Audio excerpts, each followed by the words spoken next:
మేడ్చల్ జిల్లా Kushaiguda police station పరిధిలోని as రావు నగర్లోని సదాశివ స్కూలు 10వ తరగతి విద్యార్థినులతో ప్రిన్సిపల్ అసభ్యంగా ప్రవర్తిస్తున్నాడని విద్యార్థినులు తల్లిదండ్రులు ఏఐవైఎఫ్ టీఎన్ఎస్ఎఫ్ విద్యార్థి సంఘాలు ధర్నాకు దిగారు. 10వ తరగతి చదువుతున్న విద్యార్థినులపై ప్రధానోపాధ్యాయుడు బొర్ర నాగేంద్రరావు చేతులు వేస్తూ అసభ్యంగా ప్రవర్తించాడని విద్యార్థినులు ఆరోపించారు. అనంతరం ప్రధానోపాధ్యాయుడిపై కఠిన చర్యలు తీసుకోవాలని కుషాయిగూడ పోలీస్ స్టేషన్లో విద్యార్థినులు తల్లిదండ్రులు ఫిర్యాదు చేశారు. విద్యార్థినులతో అసభ్యంగా ప్రవర్తించిన నాగేంద్రరావును కఠినంగా శిక్షించాలని విద్యార్థి సంఘాలు డిమాండ్ చేశాయి. నాకు 10th క్లాస్ చదివే అమ్మాయి ఉంది. తన పేరు కేసిరి. స్కూల్ నేమ్ వచ్చేసి సదాశివ స్కూల్ ఏష్నో దగ్గర ఉంది. తను 10th క్లాస్ చదువుతుంది. ఇంకొక 2 monthsలో ఎగ్జామ్స్ ఉన్నాయి. 3 months అయింది. మార్నింగ్ 5:30 నుంచి ట్యూషన్ స్టార్ట్ చేశారు. ఎందుకంటే మ్యాథ్స్ వాళ్ళకి ఎవరికి రావట్లేదని. అందరు పిల్లలు వెళ్తున్నారు, తను కూడా వెళ్తుంది. మార్నింగ్ 5:30 నుంచి మళ్ళీ 7 o'clock వరకు స్కూల్ టైమింగ్స్లో అతను వాష్రూమ్కి వెళ్ళగానే ప్రిన్సిపల్ సార్ వాళ్ళతో మిస్బిహేవ్ చేయడము, ప్రైవేట్ పార్ట్లో ముట్టుకోవడం. అతని పేరు వచ్చేసి బొర్ర నాగేంద్రరావు. అతను ఏం చేశారంటే పిల్లలు వాష్రూమ్లోకి వెళ్ళగానే పక్కన లాక్కొని ఏదో ఒకటి పిలిచి ఏదో ఒక టాపిక్ తీసి ఏదో ఒక రకంగా చేతులు వేయడము, ఏదో ఒక రకంగా బిహేవ్ చేయడం, ఎక్కడ పడితే అక్కడ ముద్దులు పెట్టడం, ఎక్కడ పడితే అక్కడ లాక్కోవడము, వాళ్ళని ఎలా అంటే అలా చేయడము. పిల్లలు 10 days నుంచి వాళ్ళు బాధ అనుభవిస్తున్నారు. నిన్న నైట్ వచ్చి పిల్లలు మాట్లాడుకొని వాళ్ళు మాట్లాడుకొని ఇంకా మా పేరెంట్స్తో చెప్పారు. చెప్పగానే వెంటనే మార్నింగ్ స్కూల్ దగ్గరికి వెళ్తే స్కూల్ దగ్గర అసలు మమ్మల్ని ఎవరిని స్కూల్కి కూడా లోపలికి కూడా రానివ్వలేదు. లోపలికి కూడా రానివ్వనందుకు మేము మాట్లాడుతుంటే కూడా మమ్మల్ని ఎవరిని పట్టించుకోలేదు. దాని కారణంగా మేము పోలీస్ స్టేషన్ కూడా రావాల్సి వచ్చింది. వాళ్ళు కూడా ఇప్పుడు ఎఫ్ఐఆర్ రాశారు. ఇప్పుడు నెక్స్ట్ పిలుస్తామని చెప్పారు ఒక్కొక్కరిని. పిల్లలు ఇప్పుడు ఈ బ్యాచ్కి ఇలా ఉంటే ఆల్రెడీ 3 సంవత్సరాల నుంచి ఇలానే అవుతుంది. కానీ ఏ బ్యాచ్ ధైర్యం చేసి మాట్లాడలేదు. ఇదే ఫస్ట్ బ్యాచ్. ఇప్పుడు ఈ బ్యాచ్ అన్న కొంచెం న్యాయం చేస్తే నెక్స్ట్ బ్యాచ్ వలన నెక్స్ట్ పిల్లన్న తన చేతుల నుంచి రక్షించబడతారని మేము కోరుకుంటున్నాం. అంటే మా పిల్లకి న్యాయం చేయాలి. ఆయన పేరు బొర్ర నాగేంద్రరావు. ఇంతకుముందు చెప్పలేదు, ఇప్పుడే చెప్పారు. వాళ్ళ సీనియర్స్ చెప్పారంట ఇలా ఉంటుంది అనేసి. అయినా కూడా పిల్లలు ఎవరు ధైర్యం చేయలేదు. ఇప్పుడే పిల్లలు ధైర్యం చేసి 10 రోజుల నుంచి అవుతుంది.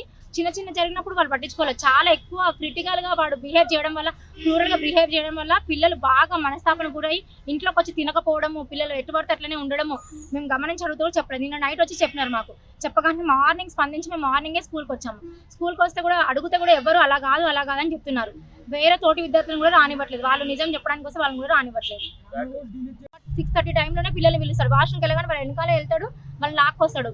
వాళ్ళని ఎవరు నోరు మూసి ఎవరిని ఏం చెప్పకుండా వాళ్ళని చేసే పని చేస్తున్నాడు వాడు. మీరు ఏమైనా మాట్లాడితే మీకు హాల్ టికెట్స్ ఏమైనా మాట్లాడితే ఎవరితో చెప్తున్నా 20% మార్క్స్ 120 మార్క్స్ వాడు చేతిలో ఉన్నాయి అనేసి వాడు పిల్లల్ని భయపెడుతున్నాడు. పిల్లలు భయపడి చెప్పట్లేరు.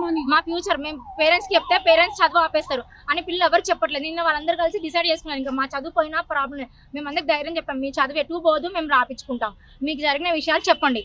అప్పుడు వచ్చి పిల్లలు ఒక్కొక్కరు బయటపడి చెప్తున్నారు. ప్రతి ఒక్కరు బాధించబడుతున్నారు. ఒక 5 మంది పిల్లలే కాదు, ఉన్న పిల్లలు మొత్తం అమ్మాయిలు మొత్తం బాధించబడుతున్నారు. 9th క్లాస్ స్టార్ట్ అయిన 10th క్లాస్ అంటే వాళ్ళకి హరాస్మెంట్. ఇంకా 9th నుంచి మెల్లమెల్లగా వాళ్ళ గ్రిప్లోకి తెచ్చుకుంటాడు ప్రిన్సిపల్. 10th క్లాస్ వచ్చిందంటే ఇంకా అంతే, ఇంకా వాళ్ళు అయిపోతారు. ఇంకా ఎగ్జామ్ ఉంది 2 months అంటే ఇంకా వాళ్ళని హరాస్ చేస్తాడు. హాల్ టికెట్లో మార్క్స్ అయినానో, మీకు ఈ 120 మార్క్స్ ఇవ్వనో. ఇప్పుడు మన రీసెంట్గా రేవంత్ రెడ్డి కొత్త సిస్టమ్ పెట్టారు కదా సార్. ఆ సార్ పెట్టినాక మీరు అందరు విషయం తాగి చచ్చిపోండి, మీరు ఎలాగో పాస్ అవ్వరు, ఇళ్ళకి వెళ్ళండి, మీ అమ్మ నాన్నల ఫీజు అయినా మిగిలిపోతుంది, మీరు విషయం తాగి చచ్చిపోండి. వాళ్ళెవరండి అనడానికి? మా పిల్లలు మేము కష్టపడి చదివించుకుంటాం. ఎవరో ఎందుకు చావమని చెప్తారు పిల్లల్ని? ఒకవేళ పిల్లలు ఎవరైనా చనిపోతే దానికి బాధ్యత ఎవరు తీసుకుంటారు బాధ్యత? ఆల్ ఇండియా యూత్ ఫెడరేషన్ రాష్ట్ర కార్యదర్శి, అదేవిధంగా ఇక్కడ వివిధ యువజన విద్యార్థి సంఘాల పక్షాన ఈరోజు మేడ్చల్ జిల్లా ఈసీఎల్ ఏస్నగర్లో ఉన్నటువంటి సదాశివ అనేటటువంటి ఒక పాఠశాలలో తోటి విద్యార్థినుల పట్ల విద్యాబుద్ధులు నేర్పించాల్సినటువంటి ఉపాధ్యాయుడే ఈరోజు కీచకంగా ప్రవర్తిస్తున్నటువంటి ఘటన ఈరోజు చూస్తున్నాము. 10వ తరగతి విద్యార్థులని ఉదయం 5:30 నుంచి సాయంత్రం 7:30 వరకు కూర్చొని పెట్టుకొని వాళ్ళకి ఎట్లాంటి పాఠాలు నేర్పకుండా వారి పట్ల అసభ్యంగా ప్రవర్తించడాన్ని మేము విద్యార్థి యువజన సంఘాల పక్షాన తీవ్రంగా ఖండిస్తున్నాము.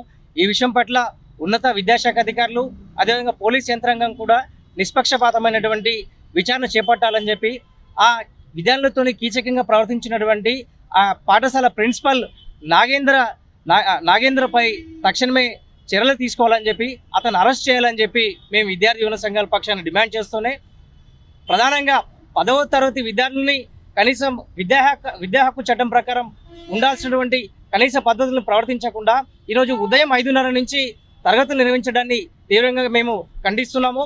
దీనిపైన విద్యాశాఖ అధికారులు తక్షణమే స్పందించి వారి మీద చర్యలు తీసుకోవాలి, విచారణ వేయాలని చెప్పి మేము డిమాండ్